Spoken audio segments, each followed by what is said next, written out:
Hi friends, welcome to Kiran reviews YouTube channel. ముందుగా ఈ వీడియోకి లైక్ చేయండి. కుట్టిని అవమానిస్తున్న ఇందుమతికి జ్యోతి, సూర్య దగ్గర నిజాన్ని బయటపెట్టి షాక్ ఇచ్చిన పూజారి తాత. ఈ వీడియో గనుక నచ్చినట్టయితే తప్పకుండా ఒక లైక్ చేయండి. ఇక ఆనంది అయితే గుడిలో ఉండడం చూసి ఇందుమతి అయితే ఆనందిని అవమానిస్తూ మాట్లాడుతూ ఉంటుంది. ఏంటి మహాతల్లి, ఇప్పటివరకు చేసింది సరిపోదా? ఇప్పుడు నువ్విక్కడ ఉంటే ఆ సునందగారి కుటుంబం వెళ్ళిపోతుంది. అప్పుడు జ్యోతి, సూర్యులకి ఎంత అవమానం చెప్పు. నీకు ఒక్కసారి చెప్తే అర్థం చేసుకోవాలి. నువ్వు తగుదునమ్మా అంటూ ప్రతి విషయంలో తలదూరుస్తూ ఉంటే నీ కారణంగా ఎంతమంది ఇబ్బంది పడుతున్నారో అది అర్థం కావాలి కదా అంటూ ఇందుమతి మాట్లాడుతూ ఉండంగా, అదేంటమ్మా, నా బిడ్డ ఏం తప్పు చేసింది? నా బిడ్డ దగ్గరుండి అన్నీ సర్దించడమే తను చేసిన తప్పా అంటూ అడుగుతూ ఉండంగా, ఈవిడ ఎప్పుడూ ఇంతేనయ్యా. ప్రతి విషయంలో కూడా మన బిడ్డని ఆడిపోసుకోవడమే ఆవిడ పని. ఎప్పుడు మన బిడ్డని చూసి ఓర్చుకోలేదు కదా అంటూ అడుగుతూ ఉంటుంది పద్మమైతే. అప్పుడే ఇక పూజారి అయితే చెప్తూ ఉంటాడు జ్యోతితో, ఏంటమ్మా ఇదంతా? రాత్రి నుంచి కుట్టి ఎంత హడాబిడి చేస్తూ, ఎంత హంగామా చేస్తూ ఇవన్నీ సర్దిందో తెలుసా? తను రాత్రంతా నిద్రపోకుండా మీరు మస్తారన్నా ఎంతో ఆనందంతో ఇవన్నీ చేసింది. అలాంటి తనని ఇక్కడ ఉండకూడదు, వెళ్ళిపోవాలనడం ఎక్కడ న్యాయం? మీకైనా న్యాయంగా అనిపిస్తుందా? తన మనస్సు బాధపడుతుందని ఒక్కడికి కూడా అర్థం కావడం లేదా ఏంటమ్మా ఇదంతా అంటూ పూజారి తాత అయితే అడుగుతూ ఉంటాడు. అప్పుడే ఇంతలో సూర్య అయితే ఇందుమతితో చెప్తూ ఉంటాడు, పిన్ని, ఇక్కడ కళ్యాణం పూర్తయ్యేంతవరకు మీరు మాట్లాడడానికి వీలులేదు. మీరు మాట్లాడితే ఖచ్చితంగా ఏదో ఒక రకంగా కుట్టిని అవమానిస్తూనే ఉంటారు. మీరు అలా మాట్లాడడం నేను సహించలేను. మీరు ఇంకొక్కసారి మాట్లాడితే ఇంటికి వెళ్ళిపోవాల్సి వస్తుంది అంటూ సూర్య అయితే ఇందుమతికి వార్నింగ్ ఇస్తాడు. ఇంతలో అప్పుడే సునంద అయితే కోపంగా, ఏంటి ఇదంతా? తనని పిలుస్తే నేనెలా వస్తాను? నేనిక్కడ్నుంచి వెళ్ళిపోతాను అంటూ సునంద అంటూ ఉంటుంది.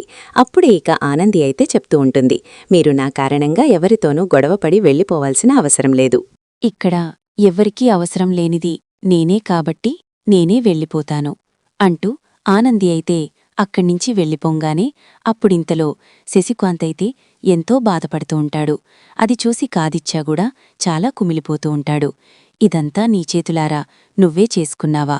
ఆనంది, నిన్నొకరు అవమానిస్తూ ఉంటే, నిన్నొకరు నోటికొచ్చినట్టు మాట్లాడుతూ ఉంటే నా మనసు ఎంత బాధపడుతుందో నీకేం తెలుసు?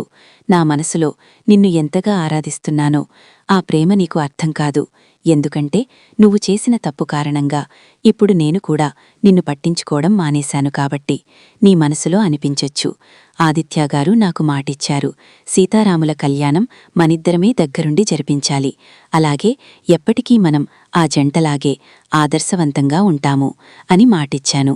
కాని నువ్వు చేసిన పని కారణంగా ఆ రోజు ఆ రాములవారు సీతమ్మ తల్లిని అరణ్యానికి పంపించినట్టు ఈరోజు నేను నిన్ను కూడా ఇలా గుడిలోకి పంపించవలసి వచ్చింది. ఎందుకు నాకు ఇలాంటి పరిస్థితి తీసుకొచ్చావు? ఎందుకు అందరి ముందు ఇలా అవమానం పాలవుతావు? అంటూ ఆదిత్య అయితే తన మనసులో అనుకుంటూ బాధపడుతూ ఉంటాడు. మరొకవైపు ఇదంతా చూసి జీవనైతే చాలా సంతోషపడుతూ ఉంటుంది. ఇది కదా నేను కోరుకున్నది. ఆనంది గుడిలో అడుగుపెట్టిన వెంటనే తనకి అవమానం జరుగుతుంది. తనని ఖచ్చితంగా అవమానించి పంపించేస్తారని నేననుకున్నాను. అలాగే జరిగింది. ఆ ఆనంది ఇప్పుడు కుమిలి కుమిలి ఏడుస్తూ ఉంటుంది అంటూ ఇక అనుకుంటూ ఉంటుంది జీవన. ఇంతలో జ్యోతి, సూర్య అయితే పూజారిగారు, మీరు సీతారాముల కళ్యాణం జరిపించండి అంటూ చెప్పంగానే ఇక పూజారి తాత అయితే సీతారాముల కళ్యాణం జరిపిస్తాడు. అప్పుడిక మళ్ళీ ఇందుమతి అయితే చెప్తూ ఉంటుంది, ఇక్కడ ఆ కుట్టి లేదు కాబట్టి ప్రశాంతంగా ఈ కళ్యాణం జరిగింది. లేకపోతే ఏదో రకంగా గొడవ వచ్చేది, మనకి అవమానం జరిగి ఉండేది. ఆ కుట్టి మన కుటుంబానికి తగింది కాదు. ఆ విషయం మీకు చెప్పినా మీకు అర్థం కాదు అంటూ ఇక ఇందుమతి అయితే మళ్ళీ అవమానిస్తూ మాట్లాడుతూ ఉండంగా అప్పుడే పూజారి తాతకైతే చాలా కోపం వస్తుంది. ఆపమ్మ, ఇందాక సీతారాముల కళ్యాణానికి టైం అవుతుందని నేను నోరు మూసుకుని మౌనంగా ఉన్నాను. కుట్టి కారణంగా అవమానం జరగడం, ఈ కుటుంబాలు పరువు పోవడం అన్నట్టు మాట్లాడుతున్నావే. కుట్టి లేకపోతే అసలు ఈ కుటుంబమే లేదు తెలుసా? కుట్టి చాగాలికి ఫలితం లేకుండా అయిపోతుంది. తను చిన్నప్పట్నుంచి కష్టాలు పడుతూ ఈ కుటుంబం కోసం ఎంతో ఆరాటపడింది. తన అత్తింటి కోసం కూడా ఎంతగానో పాట్లు పడింది. అవన్నీ అందరూ మర్చిపోయారు.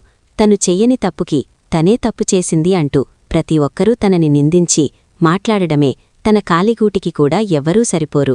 నేను చెప్తున్నాను కదా కుట్టి, త్యాగం ముందు ఎవ్వరూ ఎందుకు పనికిరారు అంటూ పూజారి తాత అయితే కోపంగా అనేసరికి అప్పుడే జీవనైతే అడుగుతూ ఉంటుంది, ఏంటి పూజారిగారు, కుట్టి త్యాగం ముందు ఎవ్వరూ పనికిరారని అందర్నీ తీసిపడేస్తున్నారు. తనంతా ఏం త్యాగం చేసింది అంటూ అడుగుతూ ఉండంగా, ఏం త్యాగం చేసిందా? ఈరోజు నువ్వు మహారాణిలా జడ్చాగా ఇంట్లో ఉంటున్నావంటే అది కుట్టి నీకు పెట్టిన భిక్ష. నీ స్థానంలో కుట్టి ఉండాలు, కాని ఆ స్థానంలో నువ్వు వెళ్ళి మహారాణిలా ఉండడమే కాకుండా ఆ కృతజ్ఞత కూడా లేకుండా కుట్టిని అవమానిస్తూ మాట్లాడుతున్నావి. నువ్వసలు మనిషివేనా? నువ్వొక అనాథవి.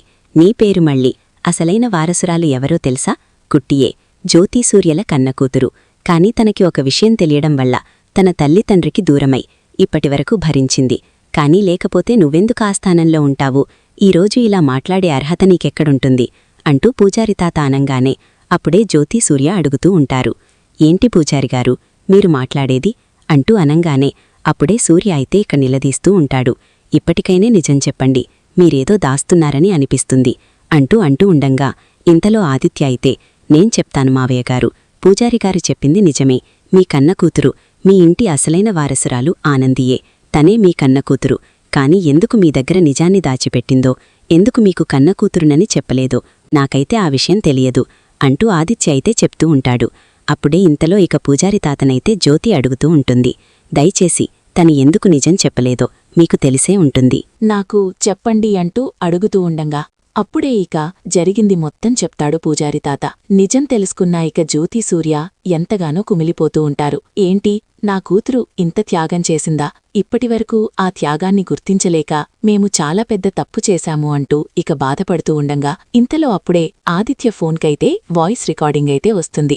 ఇక వాయిస్ రికార్డింగ్ విన్న ఆదిత్య ఒక్కసారిగా షాక్ అయిపోతాడు. ఆనంది విషయంలో తను చేసిన తప్పేంటో తెలుసుకొని కుమిలిపోతూ ఉంటాడు. ఇక ఆదిత్య కుమిలిపోవడం చూసిన సునంద అయితే ఆ ఫోన్ తీసుకొని ఇక వాయిస్ రికార్డింగ్ అయితే వింటుంది. అప్పుడిక సునంద అయితే తను చేసిన తప్పేంటో తెలుసుకొని కుప్పకూలిపోతుంది. ఏంటి, ఆనంది తప్పు లేకపోయినా ఇన్ని రోజులు నేను ఆనందిని ఒక దోషిలా చూశానా? నేను ఎంత పాపం చేశానో ఈరోజు నాకు అర్థమవుతుంది. నిజమే, పూజారిగారు చెప్పింది 100% కరెక్టే. ఎందుకంటే ఆనంది ఏ తప్పు చేయలేదు. తను అందరి క్షేమం కోసమే కోరుకుంటుంది. ఆ నిజనిజాలు మనం తెలుసుకోకుండా చాలా పెద్ద తప్పు చేశామాదిత్య, చాలా పెద్ద తప్పు చేశాము. అసలు ఇలాంటి రోజు అంటూ వస్తుందని నేను అనుకోలేదు. ఆనందికి ఎలా క్షమాపణ చెప్పాలి? ఆనందికి నా మొహం కూడా చూపించలేను అంటూ ఇక సునంద కూడా కుమిలిపోతూ ఉంటుంది. ఆనంది ఇంత గొప్పింటి కూతురయ్యుండి ఒక అనాథగా బ్రతికింది అంటేనే ఆ విషయం తలుచుకుంటుంటే నేను అసలు ఎంత పాపిష్టిదానో ఇప్పుడు అర్థమవుతుంది అంటూ సునంద అయితే బాధపడుతూ ఉంటుంది. ఇంతలో పద్మమ్మ ఇక సింహాద్రి అయితే చెప్తూ ఉంటారు. మేము చెప్పాం కదా సూర్యబాబు, మా బిడ్డ ఎవరో గొప్పింటి బిడ్డ అయ్యుంటుంది అని. కాని తను మీ బిడ్డ అని ఇప్పటివరకు తెలుసుకోలేకపోయాము. మీ బిడ్డని మా కన్న కూతురులా పెంచుకోవడం మా అదృష్టం అంటూ ఇక పద్మమ్మ సింహాద్రి చెప్తూ ఉండంగా జ్యోతిసూర్య కూడా పద్మమ్మ సింహాద్రికి కృతజ్ఞత అయితే చెప్తారు. తమ కన్న కూతురిని ఇన్ని సంవత్సరాలు కంటికి రెప్పలా కాపాడినందుకు మీకెప్పటికీ రుణపడి ఉంటాము అంటూ జ్యోతిసూర్య ఇద్దరూ కూడా పద్మమ్మ సింహాద్రికి చెప్తూ చాలా సంతోషపడుతూ ఉంటారు. ఈ వీడియో గనక నచ్చినట్లయితే తప్పకుండా ఒక లైక్ చేయండి.